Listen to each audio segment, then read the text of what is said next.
Hey everyone, welcome to a very abbreviated edition of the Student Loan Planner podcast. I'm getting back from vacation, so I just wanted to get this out very quickly to you and give you an interesting thought to chew on. So think about the after-tax cost in minutes, hours, days, weeks, months of anything that you want to buy, given the new student loan rules that exist in terms of income-driven repayment. So if we think about the IBR programs take 10 to 15% of your income based off of your prior year AGI, for a set period, 10 to 30 years, depending on what program you are on, if you're on PSLF forgiveness, or even if you're paying your loans back. That's a little bit different analysis, right? Because then it's not really income driven anymore. You're just paying the debt back. But if you're on any income driven plan whatsoever, you are losing 10 to 15% of your income in paying your loans back.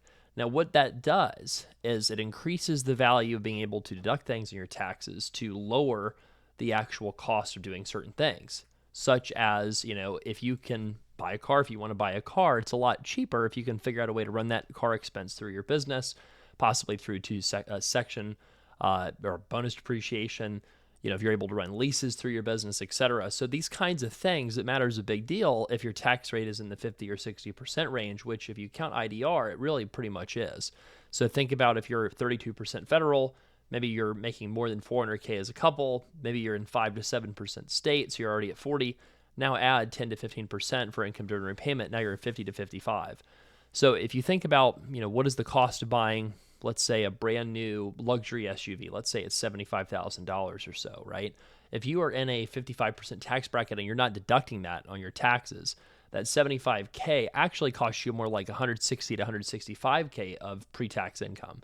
So even if you're making, let's say $500,000 a year, that, after tax expense or pre-tax expense, I should say, right? Because we're talking in terms of pre-tax dollars it takes to buy the $75K SUV, that is taking up about a third of your yearly earnings, and basically about 4 months you're spending going into work to buy that thing. Now, maybe that's you're a car person. Maybe that's what you enjoy. That's okay. That's totally fine if you are in love with the idea of driving a really nice luxury SUV. But sometimes it's worthwhile to reflect on, what do you enjoy? If you love your job, if you like your job, great. If you're a car person, great. Go buy that luxury SUV. What would be better is if you were a practice owner, if you were able to write that off through your practice, use bonus depreciation, make that a business expense, working with a qualified CPA to do so. That would make that thing you'd like to buy a lot more affordable, right? But, if you don't like your job, or if you're a little burned out, or if you wish you could cut back your hours, then numbing the pain through buying the expensive luxury SUV is not going to help anything. Because of your high tax rate, it's taking you a lot longer at work to go buy the thing that you are buying to numb the pain of the job that you don't like. And I'm not saying that this is your situation. I'm just saying that, usually things ran the gamut of, I love my job, I would do this until I'm 90, to I want to retire tomorrow, but most people fall somewhere in between. And when you're falling somewhere in between, it's helpful to think about things that you buy in terms of, how much time you're trading to buy that thing. Again, and maybe if you're already at the point of financial independence, maybe that additional cost of buying that thing is sort of, irrelevant, because you'd be working and earning money anyway, because you like what you do well enough to continue doing it, even though you don't have to do it anymore. So there's really different calculations into, how much of your time do you have to trade to do something, right? Once you've reached your FI number, whatever that is, 2 million, 3 million, 5 million, 10 million, whatever that is, every additional dollar you earn above that could be spent really on anything without having to think of a time trade-off, because you don't really need to work, but you're just doing it because you enjoy it. So that's kind of my big idea to just sort of chew on and think about. We use a life value calculator with SLP Wealth to help people think through big purchases, to think through how much of my time at work is this going to take me to buy, right? This kitchen renovation I want to do, how many months of my life energy am I trading at work to buy this thing that I want to use and enjoy? Now, maybe that's a great trade. Maybe you're going to use that kitchen for 15 to 20 years, and you're going to get a ton of enjoyment out of it because you love to cook, you love family memories, you love your job, you want to do your job, it gives you joy, right? But the thing is sometimes people renovate the kitchen because they have a hole in their heart from the stress of everything that they're going through. And then they stay in the house for 1 to 3 years. And then they try to buy a different house. And then that ends up costing them years longer on their retirement date. So whenever you're thinking about a big financial choice, remember that you're in control. Think about, is there a way to make this tax deductible to lower the cost of the time you have to spend to get the dollars to buy the thing that you want to buy, right?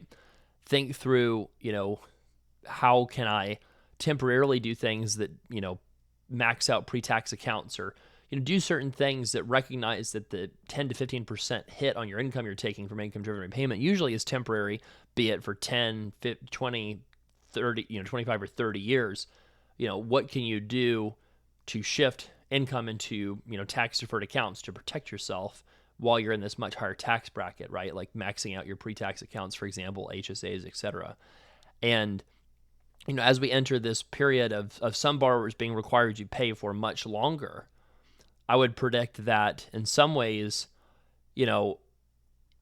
taking the risk of being your own boss, or being a partner, or being a 1099 contractor, or something where you have some control over your tax situation is going to pay more dividends, not less, because if you're going to be stuck paying 10% of your income for 30 years, having strategies and ways of avoiding, having, them take 10% of whatever W-2 income you're earning, I think would be great if that's an opportunity available to you.